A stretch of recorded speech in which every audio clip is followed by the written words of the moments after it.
Cecília, quem pode exercer a representação dos absolutamente incapazes? Quem pode exercer a assistência dos relativamente incapazes? Na verdade, em relação aos incapazes por idade, normalmente quem exerce essa assistência ou essa representação são os pais, tá? Então, para o jovem que tem menos de 16 anos, os representantes são os pais que estejam exercendo o poder familiar.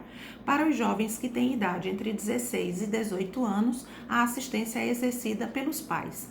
Quando esses jovens são órfãos, é nomeado então um tutor, ok? O tutor exercerá a assistência em relação aos relativamente incapazes e, para os absolutamente incapazes, o tutor exercerá os poderes de representação, tá? Então, assistência e representação são poderes, são comportamentos que as pessoas exercerão em favor dos incapazes.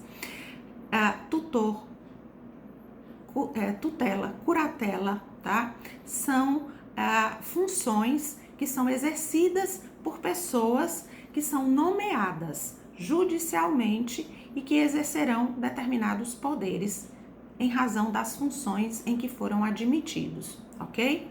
Curador é para o maior, aquele que tem 18 anos. E nós já vimos que no Brasil, somente os relativamente incapazes, portanto, os maiores de 18 anos, só podem ser considerados relativamente incapazes a alguns atos ou a maneira de exercê-los. E para essas pessoas serão nomeados curadores.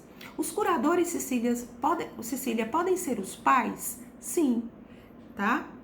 Podem ser os pais, podem ser os cônjuges, podem ser os filhos maiores. Por quê? Porque a incapacidade ou a causa da incapacidade relativa, ela pode surgir em etapas, em fases diferentes da vida, ok?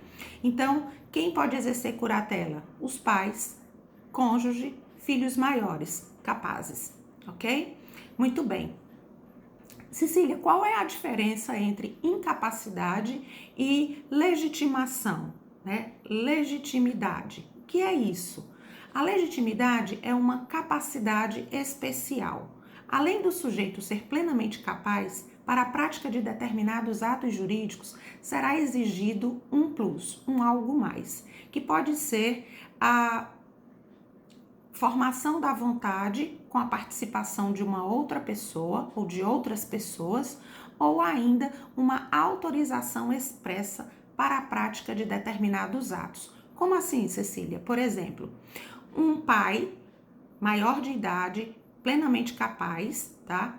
Não pode fazer a venda de um imóvel, de um bem que pertence ao seu patrimônio, para um filho sem que a vontade dele sejam aderidas à vontade do outro cônjuge, portanto da mãe, e a anuência dos demais filhos, caso eles existam. Por que isso? Para garantir que esse pai não vai fazer uma fraude contra credores. Como assim? Que esse pai não vai usar a compra e venda como uma forma de transferir gratuitamente ou por pequeno valor de pequena monta, para um dos filhos, parte do que seria da herança a ser partilhada entre todos. Então, para evitar que um dos filhos seja beneficiado em detrimento dos demais, é preciso que esse pai seja legitimado. Conte, portanto, com a anuência do outro cônjuge e dos demais filhos, caso existam. Da mesma forma, um tutor não pode adquirir bens do seu tutelado sem ter autorização judicial para fazê-lo. Da mesma forma que uma pessoa que é capaz não pode fazer um ato jurídico, não pode, por exemplo, assinar um contrato, não pode fazer a movimentação de uma conta bancária de outro, claro, sem ter o devido mandato, tá certo? Ou seja, ter uma procuração. Então, esse tipo de ato que nós precisamos praticar mediante mais um elemento, além da capacidade de direito ou de fato, é o que nós chamamos de atos que exigem legitimação. Então, a legitimação é um plus à capacidade plena, ok? Continuamos conversando no próximo vídeo. Até já!